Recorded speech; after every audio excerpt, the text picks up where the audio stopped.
Okay, welcome back. Alright, ini adalah Sheila. Sheila kan? Sheila. Sheila. Okay, ini adalah sesi Sheila and this is a special episode sebab we have a very special guest.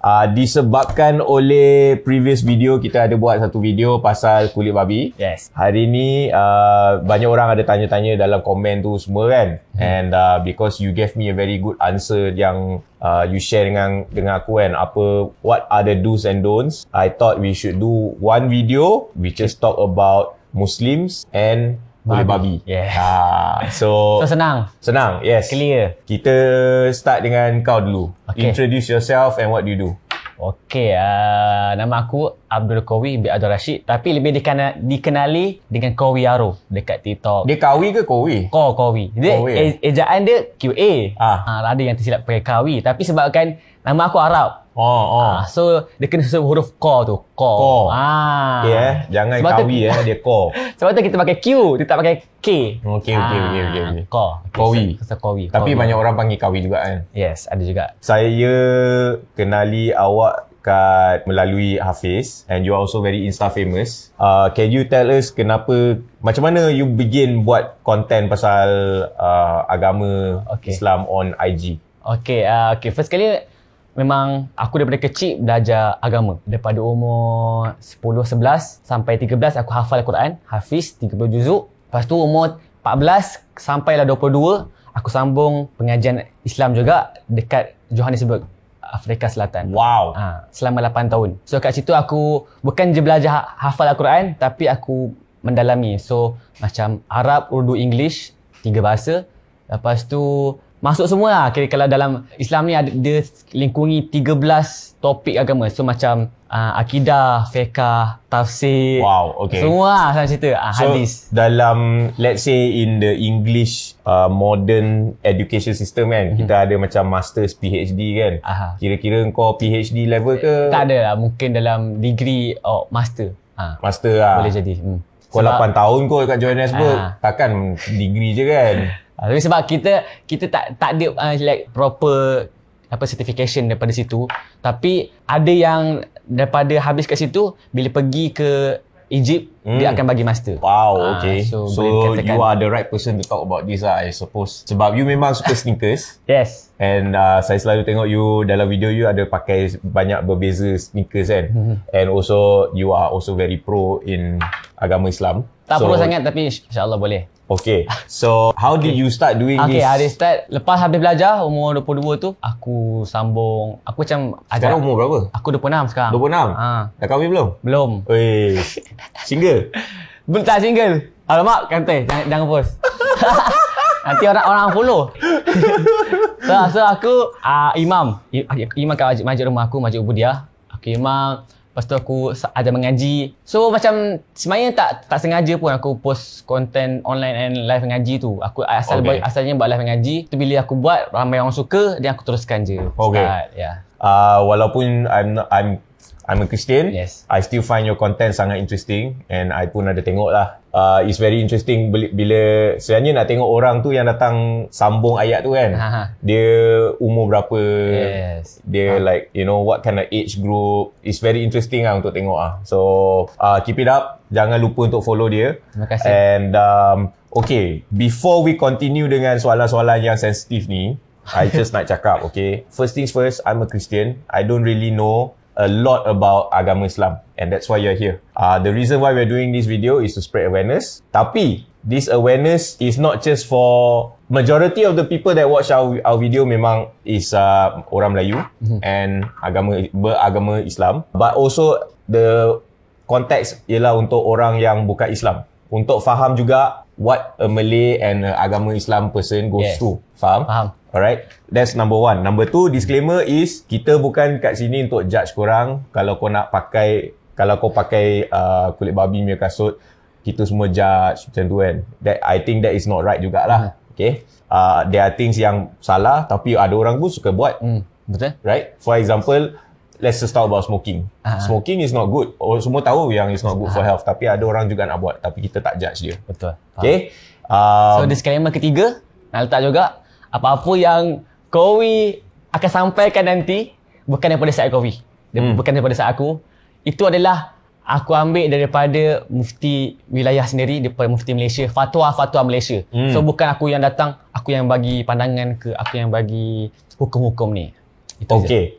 With that all said, kita boleh start dengan the first question. Apa hukum pakai kasut babi? Okay, apa hukum pakai kasut babi?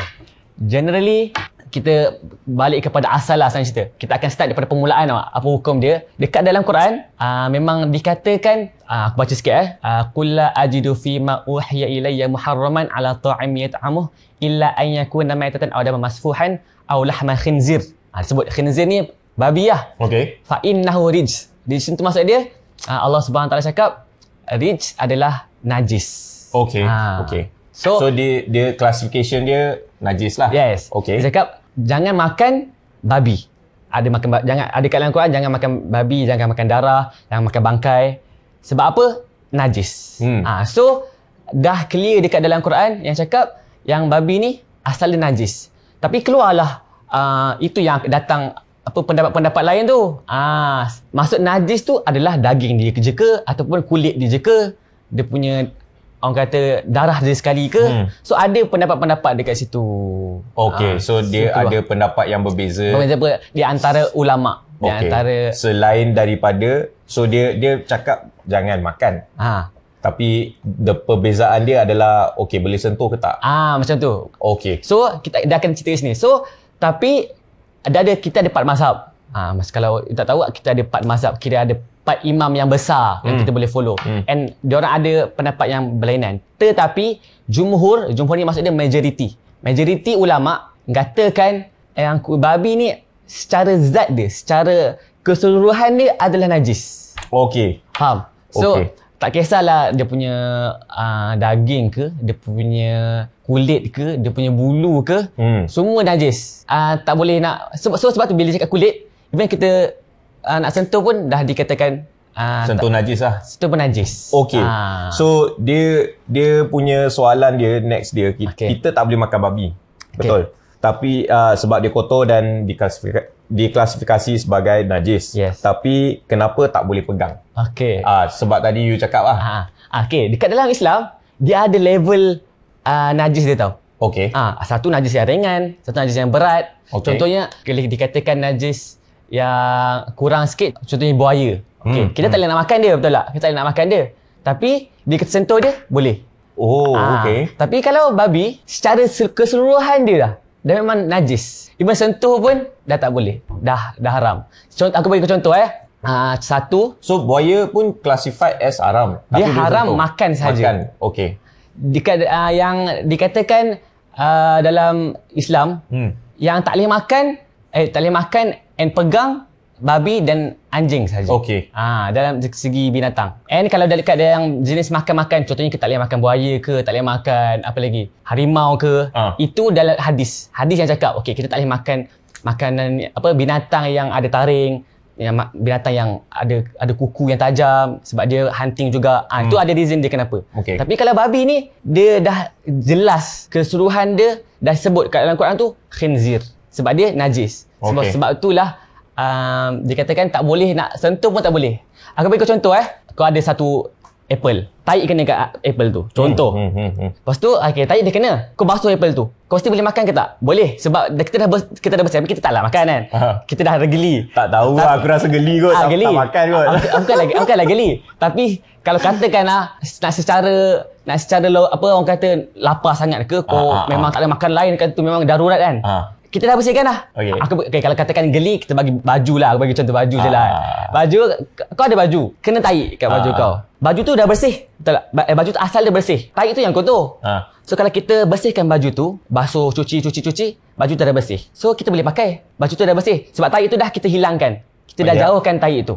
Tapi babi ni keseluruhan tu dah memang najis. So tak boleh nak cuci dia. Maksudnya ibarat kita nak cuci tahi. Betul tak? Okay, faham. Alright, so the next question is very interesting juga. So kalau pig skin tu dah diproses, dah potong semua kan. Okay, dah proses, dicuci, dibersihkan. Memang dah bleach, kau-kau lah, dah masuk dalam chemical lah.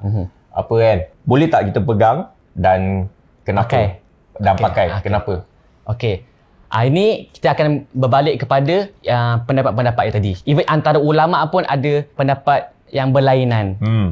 Cuma yang aku kata tadi, jumhur, majoriti cakap even babi dengan anjing, dua haiwan yang even kita sama pun dia tak boleh bersih. Tapi kalau macam buaya, haiwan lain, selagi dia tak bangkai, kita boleh ambil dia punya bulu tu, kulit dia kita samak dan boleh bersih. Tapi ada juga sebahagian ulama yang cakap selepas kita bersihkan babi punya kulit tu, dia kata suci. Tapi tu sikit-sikit sangat. Okay. Macam tu. Interesting. Okay, dia macam ni. Okay. So, I always get this question like, okay, kasut tu kulit babi kan. Tapi I pakai stocking. I pakai stocking. So, I pakai stocking, I pakai kasut tu. Maknanya bukan I direct pakai lah. Kira okay ke tak? Nak cakap okey tu, diikut siapa pakai lah. Kalau kau pakai, it's okay untuk kau. Tapi, kalau macam katakan dia Islam, dia pakai kan. Bab dosa tu tak kisahlah kan. Tak kisah. Kalau katakan dosa tu tak ada tepi lah sekarang ni. Sekarang ni kita cerita pasal hukum. Macam mana kalau dia dah pakai kulit babi kan. Adakah dia tahu part mana babi dia tu kat luar? Let's say dia tahu lah. Dia tahu. I ada dia punya dengar kes dia lah macam ni. Dia betul-betul suka kasut.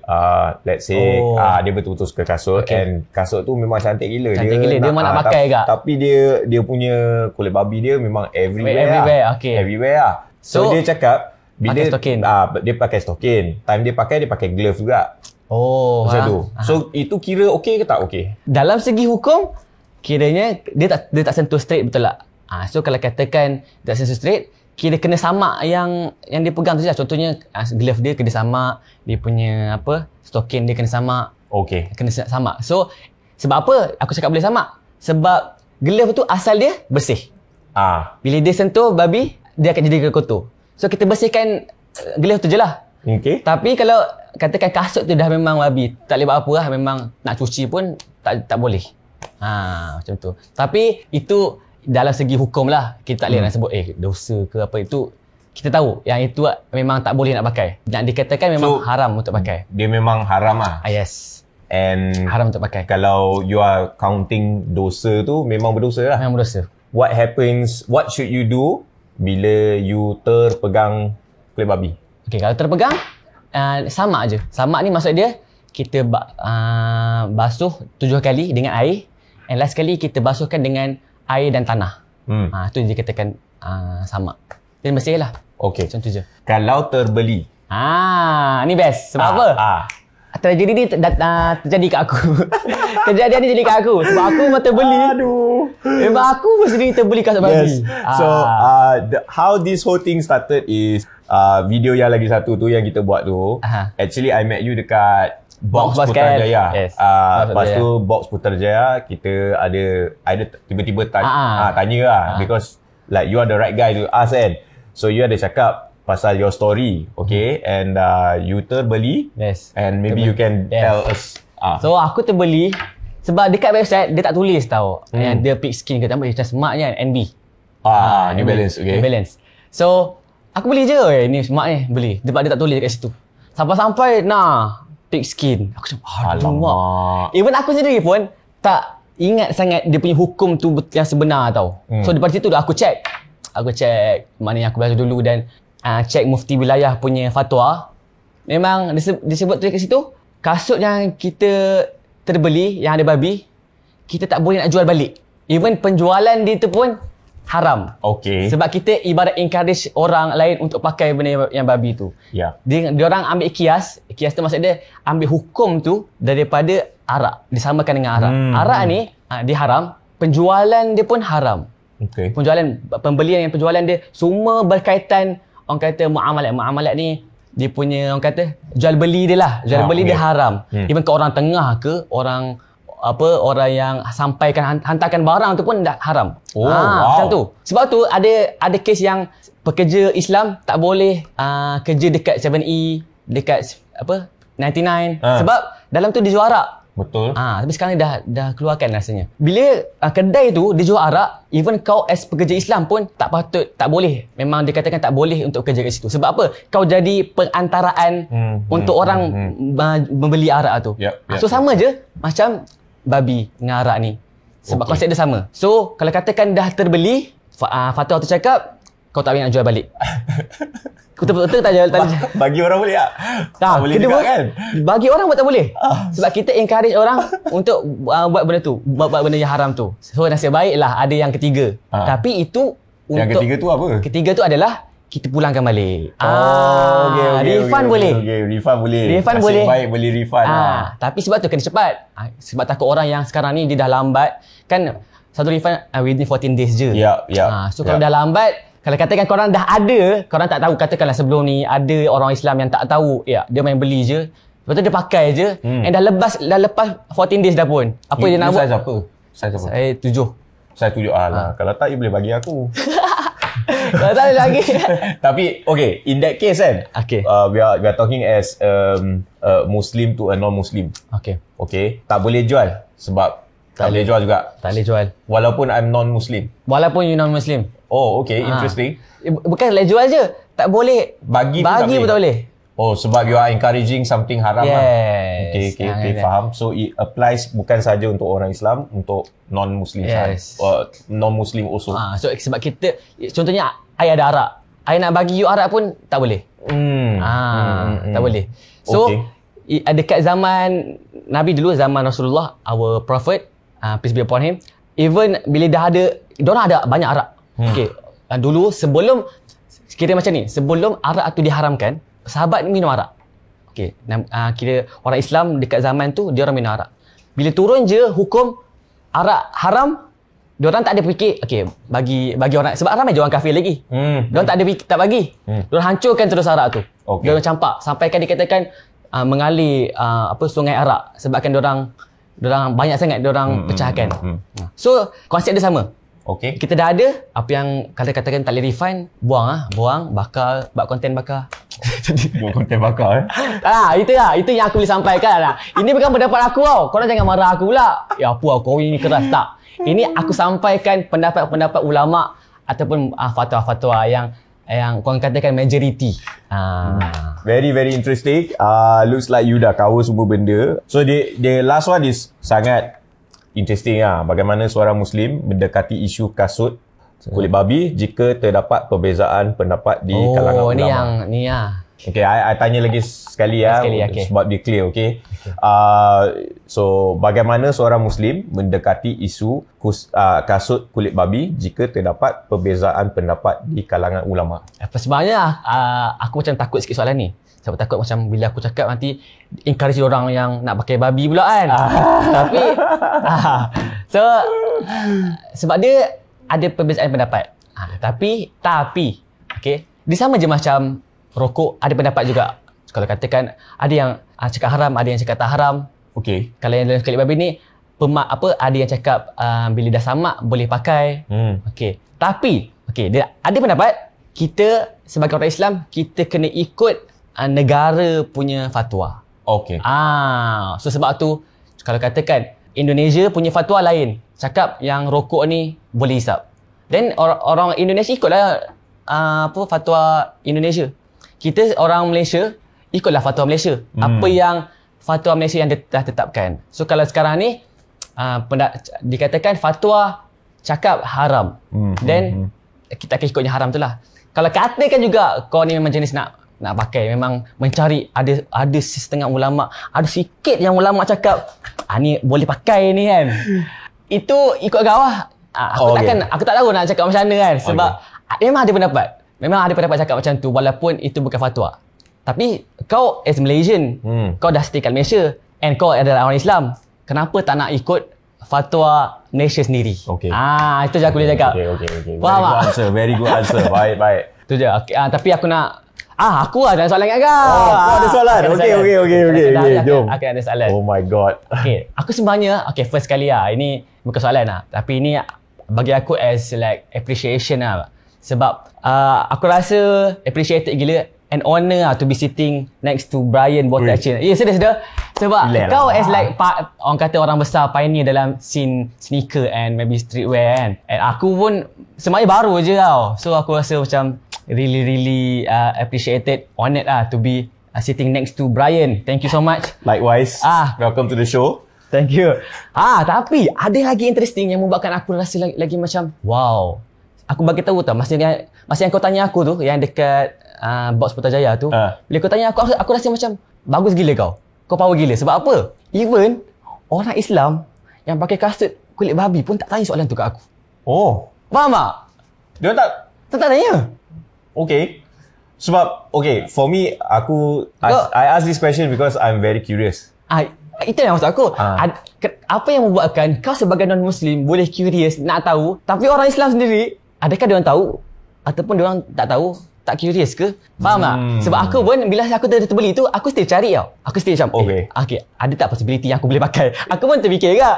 Kalau boleh pakai, aku pakai. I faham. Faham tak? For me, I memang grow up dengan environment yang I grow up kat Selayang. Sekolah rendah, sekolah kebangsaan, sekolah menengah, semua is like public school lah. Majority kawan aku semua orang Melayu. And this issue dengan kulit babi ni is dah lama lah. Is not like 10 tahun ke 5 tahun lalu tau. Benda ni dah, as long as I remember, ada kawan Muslim, I memang tahu this is an issue. Hari tu I always watch your IG and all your content kan. I teringat inilah orang yang I patut tanya. Sebab you memang dah fasih and you dah belajar and you have the knowledge. So better I ask you lah. Sebab bila I tanya my friends outside yang tak ada knowledge, dia orang cakap alah suka tinggal kau nak pakai. Sama je lah, that kind of answer. So better I tanya seorang yang dah betul-betul belajar. Yang you cakap kan, since 13 years old and then you pergi Johannesburg 8 tahun belajar. So definitely there's some proper knowledge there lah. So hari ni I just wanted to do this video bukan untuk sendiri tahu nak sebab curious, tapi untuk nak share dengan orang. Betul. And majority of our viewers is Muslim. And also kepada non-Muslim yang tengok, at least you understand kenapa benda ni adalah isu yang sensitif kat Malaysia. Okay, bukan like apalah korang ni pakai je lah, like you need to understand also. So I feel from my point of view as a non-Muslim, it's also good to understand your neighbours, your friends, apa isu yang diorang tengah melalui. Right? For example, New Balance keluar that shoe, memang best gila. Memang nak juga. Cantik, memang cantik, tapi diorang geram lah. Yes. So that is the issue lah. Faham. So korang sebenarnya tak keseorangan. Aku as Muslim and aku as like maybe, and orang katakan pelajar agama juga, aku pun nak agak beli kasut babi, tapi nak macam mana kan? Ini Allah dah tetapkan. Aku tak boleh buat apa. And aku dah beli tu. Sebab boleh refund. Aku pun bila refund tu aku beli kasut lain. So itulah as Muslim. Aku ada teringat satu ni soalan yang aku rasa kau belum tanya. Kenapa Allah haramkan babi? Apa hikmah kenapa Allah haramkan kan? Apa reason dia? This is a very good question. Okay. First of all as Muslim, basic dia sebenarnya kita as Muslim yang taat kepada Allah, kita tak tanya kenapa Allah halalkan sesuatu and haramkan sesuatu. Kita tak cari what's the reason behind the restriction lah. Kenapa Allah letakkan. Tak. Sebenarnya macam tu asal dia. So dekat zaman Nabi, bila Nabi suruh haram, dia tanya kenapa Nabi haram? Tak ada. Dia katakan sami'na wa ata'na. Maksud dia sami'na ni, kami dengar dan kami taat. So tak tanya. Tapi sekarang kan dah zaman kira boleh kaji, orang sains kaji lah, kajian-kajian kenapa babi ni tak okey lah apa bagai. First, kalau kau tanya aku dalam segi Al-Quran dia, kenapa hikmah dia Allah haramkan? Sebab najis, fa innahu rijsun. Itu dalam Quran. Tapi adalah yang sesetengah orang yang buat cari kenapa. Okey, satu babi ni dia makan tahi. Betul tak? Dia makan tahi. Ada tak binatang lain yang memang makan tahi juga ke? Yang memang dia punya circle tu memang banyak tahi. Salah satu cerita dia pasal cerita Nabi Nuh. Ada kapal kan? Semua binatang ke atas kapal tu, yang bersihkan tahi-tahi binatang tu siapa? Babi. So tu ada juga kenapa hikmah dia, kenapa Allah cerita babi, supaya dia bersihkan tahi-tahi yang kat situ. So itulah salah satu mungkin orang kata sebab hikmah kenapa Allah haramkan babi. Mungkin. Tapi apa yang Allah cakap kita tak tahu. Apa Allah cakap, apa yang Allah betul-betul reason behind ni kita tak tahu. Cuma kita boleh sangka je lah. Semua yang Allah cakap haram, Allah cakap tu najis, kita dengar je. Itu je lah aku boleh cakap. Wow, that's very good insight. And with that said, kita dah sampai ke penghujung. Okay. And terima kasih Thank you. Qawi. Sama-sama. And I hope you guys enjoyed this video. Tolong share kat kawan-kawan kau. Yes. And ini adalah, I think this video is very educational. Boleh dikatakan one of our most educational video yang kita pernah buat kat Sheila. And once again, thank you. Jangan lupa ikut dia dekat IG. Yes. Boleh cakap kau punya IG lah. Okay. IG dia kat sini lah. IG, TikTok, FB, YouTube, Qawiaro. Qawiyaro. Follow dia. And kalau you nampak dia dengan satu board dia, Datang. RM50 bro. RM50. Kalau aku tahu Al-Quran, mesti aku datang. Tiap-tiap hari aku cari dia. Okay. Okay. Alright. Thank you. Take care. Bye. Bye-bye.